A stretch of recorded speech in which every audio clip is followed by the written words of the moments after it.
Welcome friends. हम लोग छत्तीसगढ़ की भूगोल में आज छत्तीसगढ़ की मिट्टियां देखेंगे। अगर अभी तक आपने मेरे चैनल को सब्सक्राइब नहीं किया है तो इसे जरूर सब्सक्राइब कर लीजिएगा। चलिए पहले क्वेश्चन की ओर चलता हूं मैं। लाल पीली मिट्टी का स्थानीय नाम क्या है? बहुत ही सिंपल सा प्रश्न है, जल्दी से आप आंसर चूज कर लीजिए। चलिए इसका आंसर मैं बताता हूं। इसका सही आंसर है मटासी मिट्टी। जो लाल पीली मिट्टी है ना, ये इसका स्थानीय नाम छत्तीसगढ़ में इसका स्थानीय नाम मटासी है और ये छत्तीसगढ़ में सबसे अधिक पाई जाती है। मैं परसेंटेज में बताऊं तो यह प्रदेश में लगभग 50 से 60% क्षेत्रों पे विस्तृत है। ये याद रख लो। पहले तो ये इससे फैक्ट याद रख लो कि लाल पीली मिट्टी प्रदेश के लगभग 50 से 60% क्षेत्रों में, या मैं इसको 50 को 55 कर दूं, 55 से 60% क्षेत्रों में विस्तृत है। दूसरा फैक्ट, इसका स्थानीय नाम क्या है? मटासी। तीसरा फैक्ट, ये एसिडिक और बेसिक मतलब अम्लीय और क्षारीय दोनों प्रवृत्तियों में पाई जाती है। इसका जो लाल रंग है ना, ये लोहे के ऑक्साइड के कारण, जबकि पीला रंग फेरिक ऑक्साइड के कारण पाया जाता है। ये सब याद रख लो यार, ये सब बहुत इंपॉर्टेंट है। इसका पीएच मान आपको बता दूं मैं। इसका जो पीएच वैल्यू है ये लगभग 5.5 से 8.43 तक या 4 तक पीएच वैल्यू है। मतलब हमको पता है कि 7 न्यूट्रल होता है, उदासीन होता है, 7 से कम एसिडिक होती है, अम्ली, 7 से कम अम्ली, और 7 से ज्यादा क्षारी, है ना। तो ये आपको पता है। तो अभी दिख रहा है कि ये अम्ली से लेकर क्षारी तक इसका पीएच मान है। यहाँ तक ये फैक्ट याद रखिए, ये प्रश्न में बन सकता है यहाँ तक। ठीक है, एक बार फिर से बता दूं, ये छत्तीसगढ़ में सबसे अधिक मात्रा में पाई जाती है। छत्तीसगढ़ में सबसे अधिक लगभग 55 से 60% क्षेत्रों में तो ये लाल पीली मिट्टी पाई जाती है। इसका नाम याद रखना, और ये पूरे छत्तीसगढ़ में आपको दिखाई देगा। चलिए, तो अगर इसका मेनली हम लोग बात करें, ये कौन, इसका अगर मैं विस्तार बता दूं तो जितने मैदानी भाग है ना, मैदानी भाग में तो लाल पीली मिट्टी आपको दिखाई देगी। कुछ जगह एक्सेप्शन भी मैं डिस्कस करूंगा उसको, आप इतना याद रखिए। अगला प्रश्न है, लाल पीली मिट्टी के रंग का कारण क्या है? ये भी प्रश्न एग्जाम में बना हुआ है। वैसे मैंने बता दिया आपको, आप देखिए जल्दी से कमेंट कर दीजिए इसका आंसर अगर आपको पता है तो चलिए इसका आंसर मैं आपको बताता हूँ। इसका सही आंसर है लोहे के ऑक्साइड के कारण। याद रखना, लोहे के ऑक्साइड के कारण। लाल पीली मिट्टी के रंग का कारण क्या है? लोहे के ऑक्साइड के कारण। मैंने अभी भी बताया आपको। इसका जो लाल रंग है ना, लाल रंग, लाल रंग ये पूछा जाता है एग्जाम में, सीधा क्वेश्चन उठा के पूछा जाता है, लाल रंग का कारण क्या है? तो ये आयरन के ऑक्साइड या लोहे के ऑक्साइड के कारण, लोहे के ऑक्साइड, ऑक्साइड के कारण। और इसका पीला रंग, ये भी प्रश्न बनता है एग्जाम में, इसका जो पीला रंग है ये फेरिक ऑक्साइड के कारण, ferric oxide, ferric oxide, ferric oxide के कारण, फेरिक ऑक्साइड के कारण इसका रंग जो है पीला है। ये याद रखना, ये धान की खेती के लिए उपयुक्त है। इस मिट्टी में दलहन, तिलहन, तंबाकू और आदि फसल भी उगाए जाते हैं। इसका विस्तार बोलूं तो कोरिया, सूरजपुर, सरगुजा, बलरामपुर, जशपुर और जितने मैदानी भाग हैं इनमें इसका विस्तार है। आगे बढ़ता हूं, लाल रेतीली मिट्टी का विस्तार क्या है? लाल रेतीली मिट्टी का विस्तार क्या है? तो जल्दी से देख लीजिए, आंसर आपको कमेंट करना है। चलिए इसका आंसर मैं बताता हूँ। इसका सही आंसर है बस्तर संभाग। याद रखना, जो लाल रेतीली मिट्टी है ना, ये बस्तर संभाग में पूरी पूरे बस्तर संभाग में 7 जिले आपको दिखेंगे और वो सारे जिलों में ये है।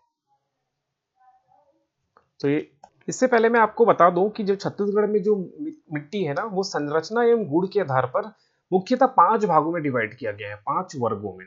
एक बार मैं मोटा मोटा उसका नाम आपको रिवाइज करा देता हूँ। पहला तो हमने पढ़ा लाल पीली मिट्टी, लाल पीली मिट्टी, या उसको मृदा भी कह सकते हैं, लाल पीली मृदा या मिट्टी। इसका याद रखिए कि 55 से 60% क्षेत्रों में छत्तीसगढ़ में इसका विस्तार है। दूसरा, और ये मुख्यतः मैदानी भागों में पाया जाता है, और इस मिट्टी में, लाल पीली मिट्टी में धान की खेती मुख्यतः होती है। याद रखिएगा, इसके अलावा दलहन तिलहन भी होता है, लेकिन मुख्यतः धान की खेती और मैदानी भागों में। दूसरा हम याद रखिए, लाल रेतीली मिट्टी, लाल रेतीली मिट्टी, लाल रेतीली मिट्टी या मृदा। इसका जो विस्तार है ना, ये बस्तर संभाग में, पूर्णतः बस्तर संभाग, अब याद रखिए मैक्सिमम ये बस्तर संभाग में आपको दिखाई देगी। अब ये लगभग 30 से 35% क्षेत्रों में ये पाई जाती है। तीसरा, छत्तीसगढ़ के मुख्यतः प्रदेश के छत्तीसगढ़ के 30 से 35% क्षेत्रों में पाई जाती है। मतलब सेकंड नंबर में ये लाल रेतीली मृदा आपको दिखाई देती है और पहले नंबर में लाल पीली मृदा। तीसरा मैं नाम लिख दूं लाल दोमट मिट्टी, लाल दोमट मिट्टी या मृदा। याद रखना ये 10 से 15% क्षेत्रों में, 10 से 15% क्षेत्रों में। और चौथा मैं नीचे लिख देता हूं, चौथा काली मिट्टी और पांचवा जो है लेटेराइट मिट्टी, लेटेराइट मिट्टी। ये 5 मिट्टी छत्तीसगढ़ में संरचना गुण के आधार पर पांच पार्ट में से क्लासिफाई किया गया है, विभाजित किया गया है, याद रखिएगा। अगला क्वेश्चन है, यह मिट्टी छत्तीसगढ़ के 10 से 15% भागों में मिलती है तथा इसमें रेत की अपेक्षा क्ले की मात्रा अधिक होती है। चलिए आंसर पता है तो कमेंट कर दीजिए, बहुत ही सिंपल क्वेश्चन है। चलिए मैं इसका आंसर बताता हूँ। जो लाल दोमट मिट्टी है ना, ये 10 से 15% क्षेत्रों में पाई जाती है। मैंने अभी आपको बताया ये जो लाल दोमट मिट्टी है ये 10 से 15% क्षेत्रों में पाया जाता है और इसमें रेत की अपेक्षा क्ले की मात्रा अधिक होती है। ये आप याद रखिएगा, रेत की अपेक्षा क्ले की मात्रा अधिक होती है, तो इसका आंसर हो जाएगा लाल दोमट मिट्टी। इसमें एक चीज और याद रखना, एक प्रश्न बना हुआ है 2010 में सीजीपीएससी में कि लाल दोमट मिट्टी का विस्तार छत्तीसगढ़ में कहां पर है, तो सुकमा और दंतेवाड़ा। ये नाम याद रख लेना, सुकमा एवं दंतेवाड़ा। सुकमा एवं दंतेवाड़ा के कुछ भागों में आपको दिखाई देगा और कुछ भागों में तो लाल रेतीली मिट्टी हमने पढ़ा ही, अभी भी हमने पढ़ा कि लाल रेतीली मिट्टी है ये बस्तर संभाग में आपको दिखाई देता है, बस्तर संभाग में दिखाई देता है। लेकिन ये सुकमा और दंतेवाड़ा भी तो बस्तर संभाग में आता है ना, तो याद रखना लाल दोमट मिट्टी जो है ना, उस सुकमा एवं दंतेवाड़ा के कुछ भागों में, संपूर्ण भागों में नहीं कहा मैंने, कुछ भागों में सुकमा एवं दंतेवाड़ा के कुछ भागों में लाल दोमट मिट्टी भी दिखाई देती है, ये याद रख लेना। और ये मिट्टी जो है ना अम्लीय प्रवृत्ति की होती है। ये जो मिट्टी हमने पढ़ा लाल दोमट मिट्टी, ये अम्लीय प्रवृत्ति की, अम्लीय प्रवृत्ति, ये सब याद रख लेना, ये प्रश्न बनता है। आगे बढ़ते हैं। छत्तीसगढ़ में इस मृदा में सबसे अधिक धान की खेती की जाती है। बहुत ही इजी क्वेश्चन है, बहुत इजी है ना, बहुत आसान। जल्दी से कमेंट कर दो। चलिए मैं आपका आंसर बता देता हूँ।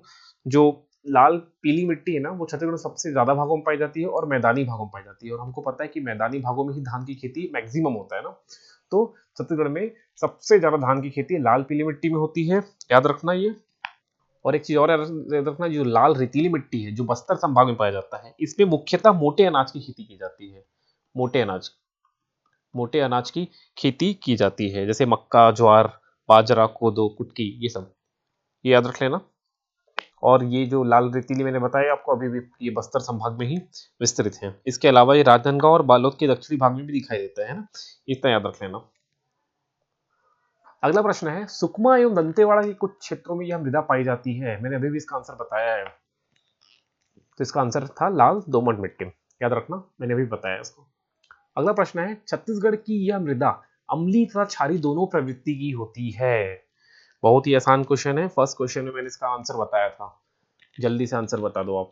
इसका सही आंसर है लाल पीली मिट्टी। लाल पीली मिट्टी जो है वो अम्लीय और क्षारीय प्रवृत्ति दोनों की होती है। और इसके अलावा मैंने इसका पीएच वैल्यू भी बताया था, 5.5 से 8.4 तक इसका पीएच वैल्यू है। 5.5 एसिडिक नेचर को बता रहा है और 8.5 जो है अल्कलाई नेचर, या इसको बेसिक नेचर भी हम कह सकते हैं, ये बेसिक नेचर को बता रहा है। इतना याद रख लेना, इतना याद रखिए। और भी बहुत सारे क्वेश्चन हो सकते हैं, लेकिन आप इतना एटलीस्ट याद रखिए। इसके अलावा ये क्वेश्चन है, लेटेराइट मृदा का विस्तार है, ये प्रश्न एग्जाम में बना हुआ है। लेटेराइट मृदा का विस्तार छत्तीसगढ़ में कहां पर है? ऑप्शन आपके सामने है, पाट प्रदेश, ऑप्शन 2 रायपुर के कुछ क्षेत्र, बिलासपुर कुछ क्षेत्र और सभी। चलिए इसका आंसर मैं बताता हूं आपको। इसका सही आंसर हो जाएगा सभी। इसका विस्तार आप याद रखना, जो लेटेराइट मिट्टी है या लेटेराइट मृदा है ना, वो पाट प्रदेश, तो हमने इससे पिछले वीडियो में पढ़ा ही है कि पाट प्रदेश कौन कौन से थे। जसपुर पाट प्रदेश हमने पढ़ा था, तो ये पूरे पाट प्रदेश में आपको दिखाई देगा। इसके अलावा रायपुर, बिलासपुर तथा जांजगीर चांपा के कुछ क्षेत्रों में भी दिखाई देगा। रायपुर के कुछ क्षेत्र, बिलासपुर के कुछ क्षेत्र और जांजगीर चांपा के कुछ क्षेत्रों में लेटराइट मृदा का विस्तार है। इसके अलावा एक चीज आप याद रखिए, लेटराइट मिट्टी को ना स्थानीय नाम क्या है, तो इसका स्थानीय नाम भाटा है। भाटा, या इसको मुरुम वाले मृदा भी कहते हैं, मुरुम। इसमें ना ये जो लेटराइट मृदा है, इसमें फसल उगाने के लिए इसका प्रयोग बहुत ही कम होता है। तो इसका जो मुख्यतः प्रयोग होता है ना, वो भवन निर्माण के लिए किया जाता है, और इसके अलावा इसमें बागानी फसल भी उगाए जाते हैं। इतना याद रखिएगा। और एक मैं दो फैक्ट आपको और बता दूं यहाँ पर, लाल, पीली और काली मिट्टी के मिश्रण को डोरसा कहते हैं, डोरसा। ओके, यहाँ पर क्लियरली लिख दूं, डोरसा। डोरसा क्या है, तो ये लाल पीली और काली मृदा के मिक्सचर को डोरसा कहते हैं। इतना याद रख लीजिए। इसके अलावा काली मृदा जो है, काली मिट्टी जो है ना, इसका स्थानीय नाम क्या है, ये एग्जाम में बनता है, तो याद रखिए, कन्हार, या इसे रेगुर कहते हैं, इसके अलावा इसे भर्री भी कहते हैं, भर्री। तो ये सभी नाम याद रखिएगा, एग्जाम में नाम बन जाता है। तो काली मिट्टी या काली मृदा का जो स्थानीय नाम है, कन्हार है, रेगुर है, भर्री है, ये सब याद रख लेना। और इसका विस्तार, ये एग्जाम में बनता है, तो इसका विस्तार कवर्धा, मुंगेली, राजनांदगांव, जो मैकल श्रेणी का क्षेत्र है ना, वो याद रखना। मैकल श्रेणी के क्षेत्र में आपको दिखाई देगा कवर्धा, मुंगेली, राजनांदगांव। इसके अलावा गरियाबंद, रायपुर, धमतरी, महासमुंद के कुछ क्षेत्रों में भी काली मिट्टी दिखाई देती है, लेकिन मुख्यतः अगर मैं बोलूं तो कवर्धा, या इसे हम कबीरधाम बोलते हैं, कबीरधाम, मुंगेली, राजनांदगांव, मतलब ये तीनों क्षेत्र को हम मैकल श्रेणी के क्षेत्र कहते हैं ना। तो मैकल श्रेणी वाला जो क्षेत्र है, उसमें आपको काली मिट्टी मुख्यतः दिखाई देगी। लेकिन इन तीनों के अलावा भी ऑप्शन बहुत ही कठिन बनते हैं सीजीपीएससी के। तो कबीरधाम, मुंगेली, राजनांदगांव हम याद करके जाएं, और ऑप्शन में दे दिया धमतरी, गरियाबंद या महासमुंद, ये सब दे दिया, तो वो भी वहां भी तो पाया जाता है ना, लेकिन उनके कुछ क्षेत्रों में पाया जाता है। तो ये भी नाम आप याद रखिए, गरियाबंद, रायपुर, धमतरी, महासमुंद के कुछ क्षेत्रों में आपको काली मिट्टी दिखाई देती है। सो ये मिट्टियों से जो भी इंपॉर्टेंट प्रश्न बन सकता था, मैंने आपको बताया। अगर आपको जो भी समस्या आ रही है, इसमें जो भी समस्या आ रहा है या कोई डाउट हो रहा है, तो मुझे कमेंट करके बताइएगा, ठीक है। या जो भी अगर आपको नेक्स्ट टॉपिक में कुछ और पढ़ना है, तो वो भी कमेंट करके बताइएगा। Thank you.